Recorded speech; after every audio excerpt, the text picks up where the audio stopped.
तो जितना संघर्ष आप लोगों ने जिला बनाने के लिए किया, मैं सोचता हूँ आपको एक बार फिर कमर कस के खड़ा होना पड़ेगा और आपको एक बार फिर ये दिखाना पड़ेगा कि नीम का थाना की जनता इसको कतई बर्दाश्त नहीं करेगी, ना इसको बर्दाश्त करने की स्थिति में है।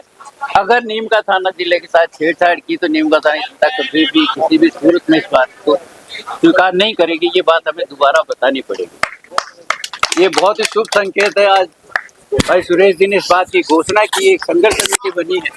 आप लोगों ने फिर मेरे को एक जिम्मेदारी सौंपी है। मैं आपको विश्वास दिलाना चाहूंगा कि मेरी जिम्मेदारी जितनी भी मुझे जहाँ भी जब भी मुझे आप याद करेंगे, मैं आपके बीच में आप लोगों को मिलूंगा। जो भी मेहनत अपने को करनी पड़ेगी, संघर्ष अपने को करना पड़ेगा, वो अपन करेंगे। क्योंकि मैं ये बात तो दावे के साथ कह सकता हूँ, क्योंकि पिछले 20 साल से मैं इस बात को पढ़ रहा हूँ, देख रहा हूँ, समझ रहा हूँ।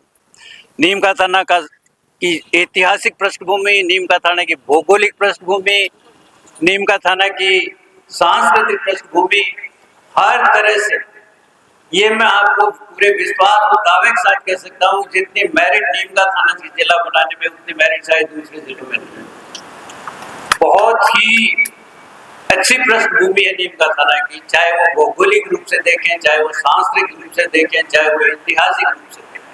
किसी जमाने में नीम का थाना की निजामत हुआ करती थी, जैसे कि आपको शाहपुरा, विराटनगर, खेतिक तक की अपीलें नीम का थाना में। कालांतर में समय के साथ साथ नीम का थाना छोटा होता चला गया, पर नीम का थाना की ऐतिहासिक, भौगोलिक, सांस्कृतिक पृष्ठभूमि आज भी इतिहास में स्वर्ण अक्षरों में दर्ज है। इसलिए नीम का थाना को जिला बना के राज्य सरकार ने, मैं सोचता हूँ, नीम का थाना का बहुत बड़ा न्याय किया है। नीम का थाना के लोगों को बहुत बड़ी सौगात दी है। और अब इसको अगर वापस लेने की बात होती है तो हमें फिर अपनी बात बहुत जोर तरीके से, प्रभावी तरीके से, ठोस तरीके से राज्य सरकार के सामने रखनी पड़ेगी।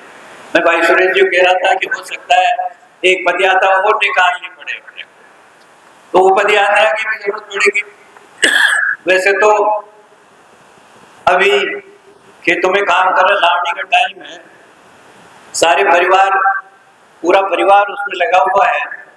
पर अगर यहाँ से संघर्ष समिति आपको कॉल देती है, आपको याद करती है, तो आपको आगे आना होगा, आपको आना चाहिए। क्योंकि ये नीम का थाना जिला बनना जो हमारे भविष्य से जुड़ा हुआ है, हमारे विकास से जुड़ा हुआ है, हमारे आने वाली पीढ़ियों के भविष्य से जुड़ा हुआ है, ये हमारी उन्नति से जुड़ा हुआ है।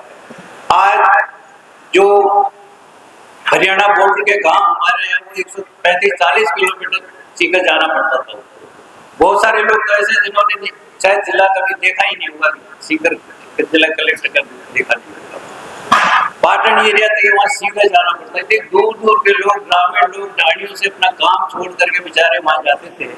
और कलेक्टर साहब कहीं दौरे पे गए हैं, अगर नहीं मिला है तो दिन भर बैठे रह के वापस आते थे। आप कल्पना कीजिए उनको कितना खर्चा उनका होता होगा, आने जाने का किराया होता होगा, कितनी तकलीफ होती होगी, अपना काम छोड़ के जाते थे। जब उनको ये एक बहुत ही कॉम्पैक्ट, बहुत ही अच्छी आकार में एक जिले आपको मिला है, जिसमें उदयपुर वाटी के लोग भी कह रहे, मुझे कहा है, लोगों ने कहा कि यहाँ के आसपास के लोगों ने ये कहा है कि हमारी तो तकदीर बदल गई। हम यहाँ से कांकरिया गांव से रुचनो जाते थे तो हमें बहुत ज्यादा परेशानी होती। सारा काम हमारा नीम का थाने की मंडी में थे, सारी रेलवे स्टेशन आया, सब कुछ हमारा नीम के थाने से, और हमें वहाँ रुचनो जाना पड़ता है। इसी तरह से श्रीमान के लोग भी कहते हैं अभी नई राजनीति कहाँ से चल पड़ी, मुझे पता नहीं। तो वहाँ के एमएलए साहब ने भी, वहाँ के जिम्मेदार लोगों ने, सबने समर्थन किया था। जैसा कि भाई सुरेश जी ने बताया कि जब नाइट वोल्ट किया पद यात्रा के दौरान, तो सारे पार्षद मिल के आए थे, उन्होंने सम्मान किया था पद यात्रा का, पद यात्रा में शामिल भी हुए थे। अभी बातें कहाँ से उठने लग गई, इसमें ये कहाँ से प्रायोरिटी थे, क्या है, हमें देखने और समझने की बात है। पर जो भी लोग नीम का थाना जिले से जुड़े, चाहे वो खेतड़ी, बहन मनीषा जी बैठी है यहाँ पे, खेतड़ी के लोग भी, उदयपुर वाटी के लोग भी, माधोपुर के लोग, श्रीमाधोपुर के लोग भी, सब इस बात से बहुत ज्यादा संतुष्ट है, खुशी है कि उनको नीम का थाना जिला मुख्यालय से जोड़ा गया है। ये उनके लिए बहुत ही ज्यादा सुविधाजनक है। यहाँ कलेक्टर बैठने लगे, किसी को भी कलेक्टर से मिला तो कहाँ सीख के जाना पड़ता था, वहां जाओ कलेक्टर मिले नहीं, वापस आना पड़ता था उनको। आज यहाँ आप बिल्कुल आपके घर से निकलते वहां कलेक्टर का दफ्तर मिलता है, एसपी का दफ्तर मिलता है। धीरे धीरे सारे अधिकारी भी यहाँ आ गए, सारे विभागों के अधिकारी यहाँ आ गए हैं। और धीरे धीरे वो बचे हुए वो भी आ जाएंगे। ये कहते हैं कि हमें 300-400 करोड़ रुपए से एक जिले का मुख्यालय स्थापित करने के लिए, अभी नीम का थाना में तो कोई जरूरत ही नहीं है। आज कलेक्टर साहब बैठे हैं, उस दफ्तर को स्कूल को देखो तो कभी संस्कृत महाविद्यालय हुआ करता था, आप जाके देखो किसी कलेक्ट्रेट से कम लगता ही नहीं है। इतना सुंदर कलेक्टर साहब का ऑफिस है, मैंने खुद ने देखा है। कलेक्टर से खुद से मेरी बात हुई कि वो बहुत ज्यादा सुविधा में, उन्हें किसी तरह की कोई भी उनको असुविधा नहीं है। एसपी का दफ्तर बना, इतना शानदार दफ्तर बना है कि उनका ऑफिस आप देखोगे तो किसी, मैं सोच रहा हूँ राजस्थान में किसी एसपी का इतना सुंदर ऑफिस नहीं। और खेतड़ी मोड़ पे वो अवस्थित है वो ऑफिस, जो खेतड़ी मोड़ एक हमारे लिए बहुत ही सरदर्द की जगह होती थी, जहाँ झगड़े ज्यादा होते थे, वो कई सारी परेशानियां होती थी, वहां पे एसपी का ऑफिस स्थापित था। आज जब से एसपी आप बैठने लगे, एक भी पत्ता वहां हिलता नहीं, एक भी शांति व्यवस्था की प्रॉब्लम नहीं। तो ये दो ऑफिस जो मुख्य थे वो तो बंद गए, दोनों अधिकारी संतुष्ट है, उनके कर्मचारी संतुष्ट है, उनको नया कोई निर्माण कार्य करने की जरूरत ही महसूस हुई है। समय के साथ अगर कोई जरूरत महसूस करना चाहे तो उसकी भी ये भी भूमि चिन्हित कर ली गई है। हमारे आसपास नीम का थाना के चारों तरफ जो सर्वेक्षण करके देखा है, इतनी गवर्नमेंट लैंड अवेलेबल है, उपलब्ध है, हमको जहाँ कोई भी धन कभी भी किसी भी कार्यालय का बनाया जा सकता है।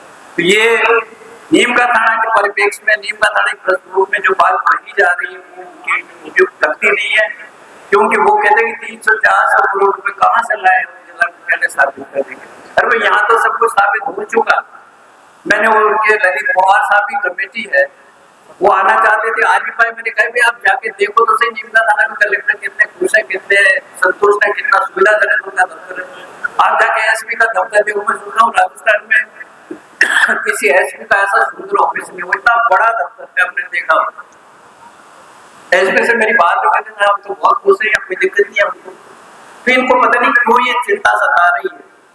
मैं दावे के साथ कहता हूँ, पूरे विश्वास के साथ, कि जहां तक मेरिट का सवाल, जहां पे नीम का थाना को न्याय बताने का सवाल है जिला मुख्यालय के लिए, उसमें 101% नीम का थाना सही है, एक भी कमी नहीं है नीम का थाना जिला बनाने, क्योंकि मैंने इस बात को बहुत गहराई से स्टडी किया।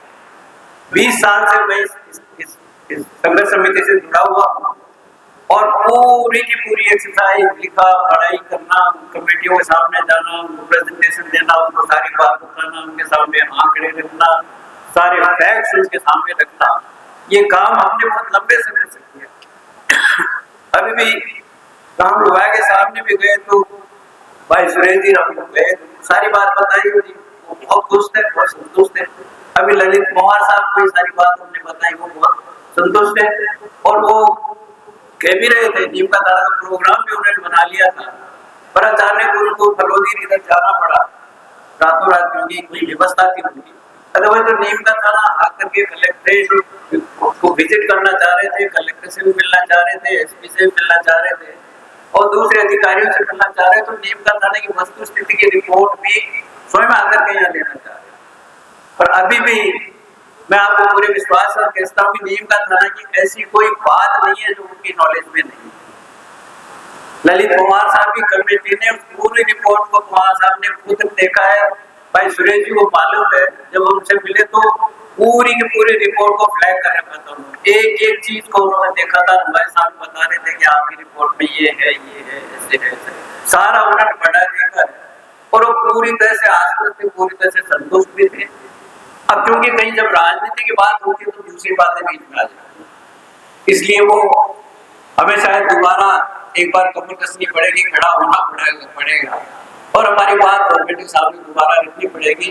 संघर्ष समिति जो भी फैसला लेती है, निर्णय करती है, आपके सहयोग की दोबारा आपको कहती है सहयोग के लिए, तो आपको आगे आना पड़ेगा। मैं जानता हूँ कि खेतों में बहुत काम हो रहा है।